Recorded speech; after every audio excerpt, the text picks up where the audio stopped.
Hello friends, welcome to Love Goals Academy. Thank you so much for joining us. और आज हम third part shoot कर रहे हैं the mystery of sex transmutation chapter पे, think and grow rich book. So सबसे पहले मैं आपको ये बात बोलना चाहूँगा कि ये चैप्टर की लास्ट जो पोर्शंस हैं, इसको आज बोलते समय कहीं ना कहीं मैं ये महसूस कर रहा हूँ कि I am not the right speaker जिसको ये सारी बातें बोलनी चाहिए, बिकॉज मे बी मैं आपको इन्फ्लुएंस ना कर पाऊँ अपनी बातों से, अपने शब्दों से। बिकॉज मुझे क्यों लगता है कि मेरी अभी इमेज उतनी स्ट्रॉन्ग है जहाँ मैंने सेंस ट्रांसमुटेशन को उतने अच्छे से समझ लिया है, जहाँ मैं करने लग गया हूँ प्रैक्टिस। बट मेरे जितने भी एक्सपीरियंस हैं अभी तक की, जो रियलाइजेशंस हैं, मैं आपके साथ डेफिनेटली शेयर करूँगा। एंड आई विश कि आप लोगों को वो हेल्प करेंगी, राइट नॉलेज देंगी सेक्स के ऊपर। सो द सेक्स नॉलेज, देखो जो सेक्स नॉलेज हम लोग स्कूल में लेते हैं ना यार, उसको सेक्स नॉलेज नहीं बोलते। That is not the sex knowledge, ठीक है? वो तो फिर जानवरों को भी आता है करना। That is not the sex knowledge. You have to understand the vital, कि जो वाइटल एनर्जी है ना आपके अंदर, ये कैसे बन रही है, कैसे प्रोड्यूस हो रही है, और ऐसे जैसा कोई और एनर्जी, और ये क्रिएटिव एनर्जी है, ये क्रिएट करती है, क्रिएशन करती है। So the moment you start realizing कि ये एनर्जी कितनी ज़्यादा इंपॉर्टेंट है और अपने आप को बॉडी में होल्ड करनी चाहिए, आपको इजीली वुमेन्स के साथ मतलब हल्का नहीं हो जाना चाहिए। बट अगेन, मैं विद माई पर्सनल एक्सपीरियंस बता रहा हूँ। मैं क्यों बोला स्टार्टिंग में कि मुझे नहीं लगता कि मैं इस चीज़ के बोलने के लायक हूँ, क्योंकि देखो यार, जब हम 20 और 30 की एज में होते हैं ना, तब I think what are my experiences कि हम लोग शायद अपनी इज्जत के बारे में उतना नहीं सोचते हैं। मतलब जैसे मैं इसी वीडियो के बारे में पर्टिकुलरली सोच रहा था, तो मैं सोच रहा था कि जैसे जैसे कोई, मान लो कोई संत है, मतलब कोई बाबा जी है, ठीक है, और वो स्टार्टिंग में फिलोसफी को समझना शुरू किया, सारी स्पिरिचुअलिटी को समझना शुरू किया, और उसी समय उसकी जीवन में कोई औरत आई, लड़की आई मान लो उसकी जीवन में, तब वो 28-29 साल का था या 30 साल का था मान लो वो, ठीक है। तो उसकी लाइफ में कोई लड़की आई जिसकी जिसके साथ वो थोड़ा सा, मतलब उसको थोड़ा ऊपर नीचे हुआ, थोड़े फिजिकल कॉन्टैक्ट्स बने उनके साथ। और उसके बाद देन ही सडनली रियलाइज कि यार ये मैंने क्या कर दी, कितनी बड़ी गलती कर दी मैंने, क्योंकि शास्त्रों में ये चीज़ मना की गई है। हमारी जो स्पिरिचुअलिटी, हमारी स्पिरिचुअल नॉलेज है, जहाँ हमारा जो प्रीवियस एजुकेशन सिस्टम था हमारे वैदिक भारत का, उसमें क्या था कि 25 साल तक बच्चे को प्रैक्टिस करवाई जाती थी सेक्स ट्रांसमुटेशन की। सेक्स ट्रांसमुटेशन का सिंपल भाव में अगर अब तक अभी तक आप समझ नहीं पाए हैं, तो सिंपल शब्दों में कहने का अर्थ क्या है कि जब आपको अर्ज आती है, जब आपको सेक्स करने का मन करता है, तो उस समय आपको बिहोल्ड करके समझना है कि आप अलग हो और दिमाग अलग है, और आपको अपने आप को बोलना है कि आपको ये चीज़ नहीं करनी है, आपको सेक्स नहीं करना है, आपको सेक्स में इंडल्ज नहीं होना है, या फिर औरत के साथ अभी संबंध नहीं बनाना है, क्योंकि बिकॉज वो अभी आपकी जो इमेज है उसके लिए करेक्ट नहीं है। सबसे बड़ी बात, लड़कों को ये बात पता है कि जब हम मस्टरबेशन करते हैं उसके बाद एक गिल्ट फीलिंग आती है अंदर, जिससे हमारी सेल्फ इमेज डाउन होती है। तो जब आप ज़्यादा इलिसिट सेक्स में इंडल्ज होते हो, तो शादी के बाद की बात नहीं करी जा रही, इलिसिट सेक्स की बात कर रहा हूँ अभी फिलहाल के लिए मैं। जब आप इलिसिट सेक्स में इंडल्ज होते हो तो आपकी सेल्फ इमेज अपने आप डाउन होती चली जाएगी, और जो आप कार्य कर रहे हो, जो कर्म कर रहे हो, जो कोई भी काम करना होता है, उसके लिए कैरेक्टर की जरूरत पड़ती है। सो बहुत ही पॉलिश्ड, जितना ज़्यादा आपका पॉलिश्ड करेक्टर होगा, उतने ज़्यादा काम पे क्लैरिटी आएगी, पीसफुल आएगा, पीस आएगा, और आप शांति से काम कर पाओगे। शादी के बाद ही ये चीज़ करनी चाहिए, वो भी सिर्फ बच्चा पैदा करने के लिए। शादी के बाद भी क्या बोला इस बुक में बोल रही है यार, ये बातें मैं नहीं बोल रहा, ये बताता हूँ अभी आपको क्या बोल रहे हैं ऑथर, और मैं फिर कनेक्ट करता हूँ। ये जो आप लोग को लग रहा है ना कि ये भारत की बातें हैं, ये भारत की सेक्स नॉलेज है, so this is what is fact और एक्सपीरियंस, जो रिसर्च पे बेस्ड चीज़ें हैं, तो मैं उसके ऊपर बात करूँगा। तो क्यों बता रहा हूँ 25-30 के बीच में हमें प्रैक्टिस करनी चाहिए, क्योंकि जब तक हम प्रैक्टिस नहीं करेंगे ना इस चीज़ को, जब तक हम अपनी थॉट्स को कंट्रोल करने, क्योंकि मैक्सिमम लोग इस चीज़ पे ज़्यादा दिमाग नहीं लगाते कि अगर सेक्स अर्ज आई है तो इस अर्ज को कंट्रोल करना है या टॉलरेट करना है। एक्चुअली कंट्रोल नहीं कर सकते। मैं बार बार कंट्रोल वर्ड मेरे से भी गलती से यूज़ हो रहा है, बिकॉज मुझे भी उस चीज़ की आदत पड़ी हुई है कि कंट्रोल कर सकते हैं शायद, बट कंट्रोल नहीं कर सकते, टॉलरेट कर सकते हो आप उस अर्ज को, और कोशिश कर सकते हो अपनी थॉट्स को चेंज करने की। बट अगेन ऑथर बता रहे हैं कि ये बहुत स्ट्रॉन्ग सिमिली है। तो ऑथर बता रहे हैं Y man seldom succeed before 40। तो ऑथर ने मैंने पहले बताया था कि ऑथर ने जहाँ पे बताया, आपको पहले भी एक्सप्लेन किया है कि देखो 40 साल के बाद ही लोग सक्सेसफुल होते हैं, बिकॉज 35 साल के बाद ना, कुछ जो लोगों के पास हायर पर्पस होते हैं, बड़े पर्पस होते हैं सॉल्व करने के लिए ज़िंदगी में, वो ऐसा कुछ काम करने की कोशिश कर रहे हैं जहाँ पे बहुत ही हायर कैरेक्टर डेवलप करने की ज़रूरत है।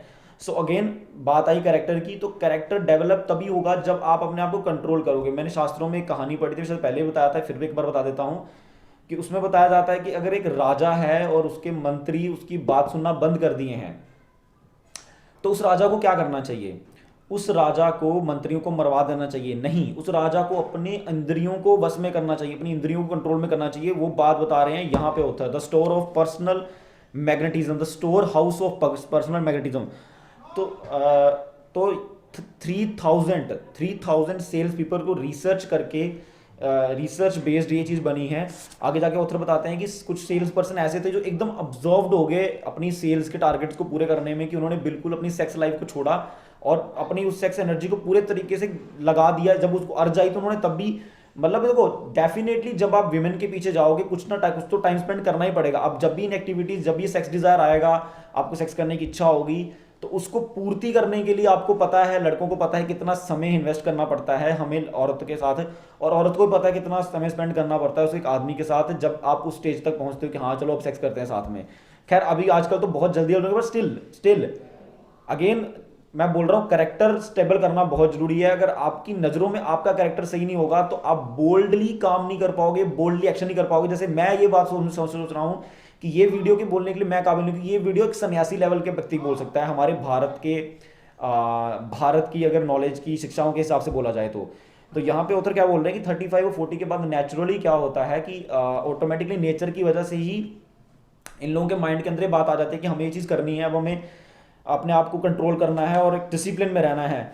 तो ऑटोमेटिकली वो हायर डायमेंशन में चले जाते हैं अपने माइंड की। तो उसमें क्या होता है कि ऑथर बताते हैं, देखो सेक्स पावर नो डाउट बहुत ही ज़्यादा इन्फ्लुएंशियल है, ऐसी पावर है कि जो आपको किसी भी एंगल में काम करवा सकती है। देखो एक सेक्स से मोटिवेटेड व्यक्ति जो रहता है वो किसी भी हद तक जाने के लिए तैयार हो जाता है। खैर मैं मिस कर रहा हूँ, स्टोर ऑफ पर्सनल मैग्नेटिज्म में देखो क्या बता रहे हैं, आपका हैंडशेक, आप किस तरीके से हाथ मिलाते हो लोगों से, आपकी आवाज़, आपकी tone of voice, posture, carriage of body, the vibration of thoughts, body अडोरमेंट।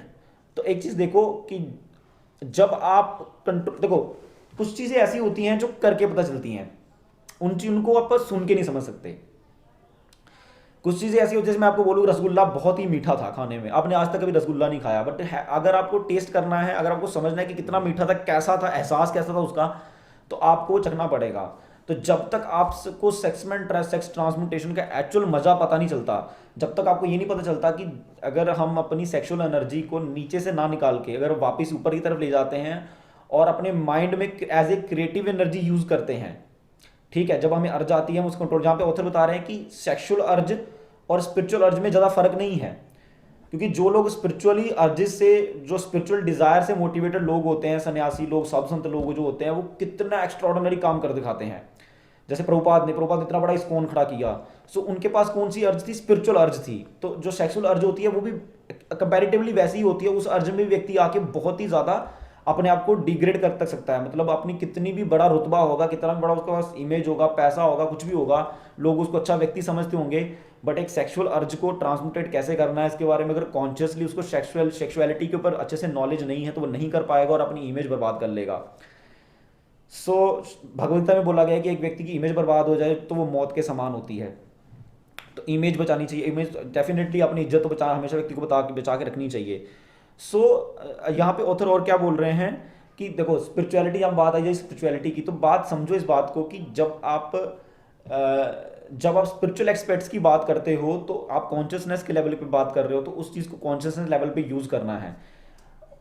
और जो not every person knows however that over indulgence in sex expression may become a habit as destruction as detrimental to creative effort as narcotics और liquor. और यहाँ पे उधर बता रहे हैं कि जैसे एक पागल व्यक्ति हो जाता है ना, पागल a sexed man is not efficiently different from a doped mad man, कि जो नशा करके एकदम पागल हो चुका है ना वो व्यक्ति और जो सेक्स के डिजायर में पागल हो रखा है व्यक्ति, दोनों में कोई खास फर्क नहीं है। तो आपको समझना है कि इतने लोअर लेवल ऑफ कॉन्शियसनेस में, इतने लोअर लेवल ऑफ थॉट में आप जो क्रिएट करना चाहते हो, बड़ा कोई बिजनेस खड़ा करना चाहते हो, है ना, बड़ा आदमी बनना चाहते हो या फेमस बनना चाहते हो, कुछ भी करना चाहते हो अगर आप अपनी लाइफ में कुछ बड़ा, तो इतनी लोअर लेवल ऑफ थॉट्स के साथ आप ये चीज़ नहीं कर पाओगे। एंड अनटिल अनलेस आप जब तक अपनी सेंसेस को कंट्रोल नहीं करोगे, आप वो विजडम, आप वो क्लैरिटी ऑफ थॉट्स, आप वो higher level of higher dimensions of thought कभी भी अपने माइंड के अंदर फील नहीं कर पाओगे। आप नहीं कर सकते, ये चीज़ आपको समझ में नहीं आएगा। यहाँ पे नेक्स्ट पैराग्राफ क्या आ रहा है? The fruitful year after 40।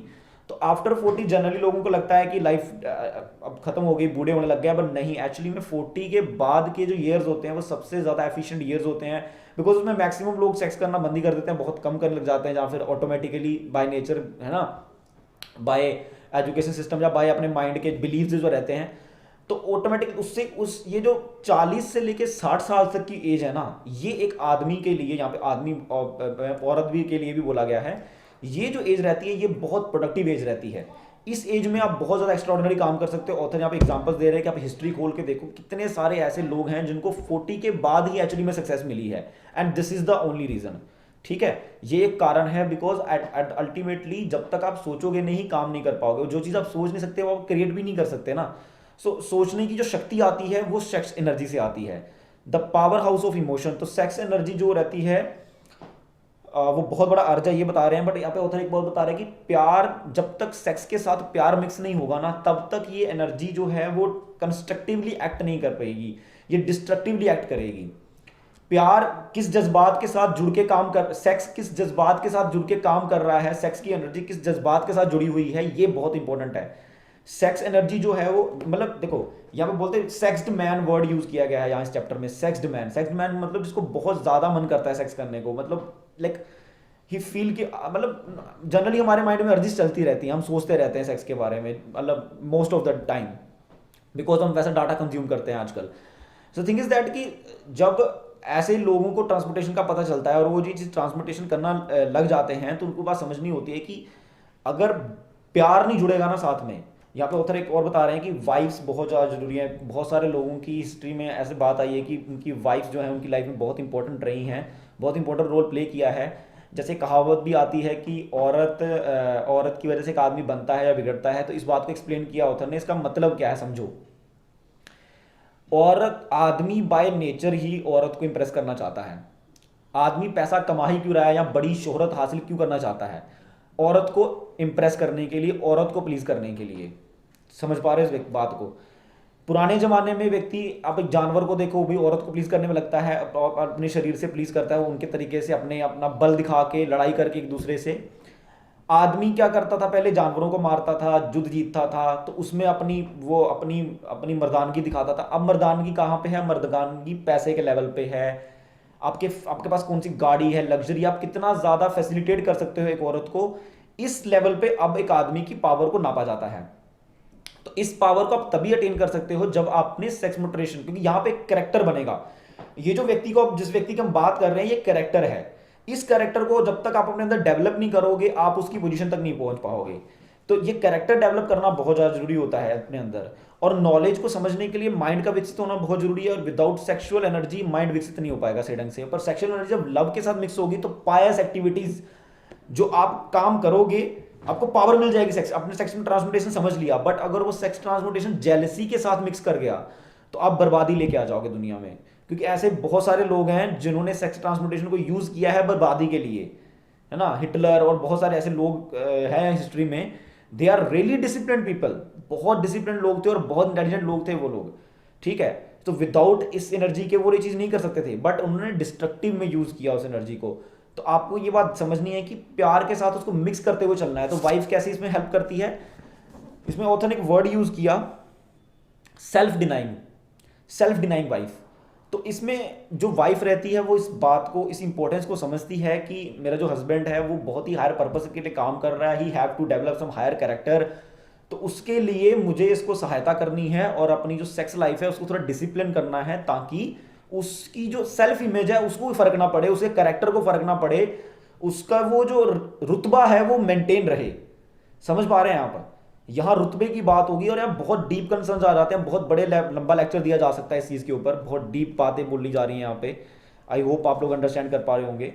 So main thing is that कि औरत, आदमी औरत के पीछे है और सेक्स की वजह से ही ड्रिवन होता है ये सारी चीज़ें। So the thing is that आदमी उसी औरत से मैनिपुलेट होता है जिससे वो ज़्यादा पसंद करता है, जहाँ वो सेक्स के पीछे पागल हो चुका है। तो आदमी को ये बात पता है, अपनी कमजोरी पता है, औरत को भी आदमी की ये कमजोरी पता होती है। जब जिन लोगों को पता है, तो कुछ इंटेलिजेंट औरतें इसको बहुत सही ढंग से इस्तेमाल करती हैं। वो वो जानती हैं कि अपने आदमी से काम कैसे करवाना है, क्योंकि उनका आदमी उनके लिए कुछ भी कर सकता है उस औरत को इंप्रेस करने के लिए, प्लीज करने के लिए, स्पेशली प्लीज करने के लिए। प्लीज वर्ड यूज किया गया है यहाँ पे। तो वो एक कंस्ट्रक्टिव वे में यूज होगा, और एक ऑथर, एक मतलब जो भी पर्सन, जो भी वो अपना पर्पस सॉल्व कर रहा होगा, जो भी काम कर रहा होगा अपने पर्पस के लिए, वो बहुत अच्छे से कर पाएगा। So this is the thing जहाँ पार्टनर हमारी लाइफ के लिए बहुत इंपॉर्टेंट होता है, बिकॉज ये बात समझना जरूरी है, because at the end of the day body से काम लेना है, तो ये बॉडी कैसे काम करती है ये हमें समझना बहुत जरूरी है। ये एक्चुअली में सेक्स नॉलेज है, इसको बोला जाता है सेक्सुअल नॉलेज, ठीक है, जो जनरली आपको कोई नहीं देगा। ये बात ऑथर भी बोल रहे हैं इस बुक में।